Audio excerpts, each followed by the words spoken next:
Vols veure la nova sèrie que ha rodat Netflix als Jardins de Santa Clotilde? Es fácilmente, yo creo, de las imágenes más bonitas que he visto en mi vida. Llevamos aquí 3 semanas y todavía me choca llegar aquí y mirar hacia la costa y ver estos jardines. Es como un milagro, ¿no? Me sigue abrumando la belleza, no me acostumbro. Es increíble.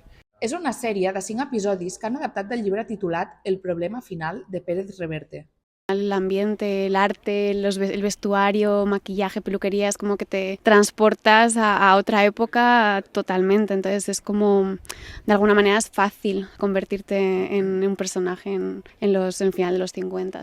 Un dels seus protagonistes ens ha xivat això. Para mí como actor es un bombón absolutamente el personaje de Benjamin Basil, ¿no? Que es una delicia el viajar al siglo pasado. Y luego soy muy contento de hacer un género, no se ha hecho mucho en España, ¿no? El género de misterio, ¿no? La casa i els Jardins de Santa Clotilde els han vestit del passat. Tiene que ver con la narrativa de lo que se quiere contar. Yo me leí la novela de Pérez Reverte, El problema final, y cuando llegué aquí pues dije, qué bien. Y el departamento de la gente que se encarga de localizar, pues creo que no hay mejor lugar para mostrar y empezar a intrigar al espectador con estos parajes, estas casas y estos sitios tan bonitos. Claro.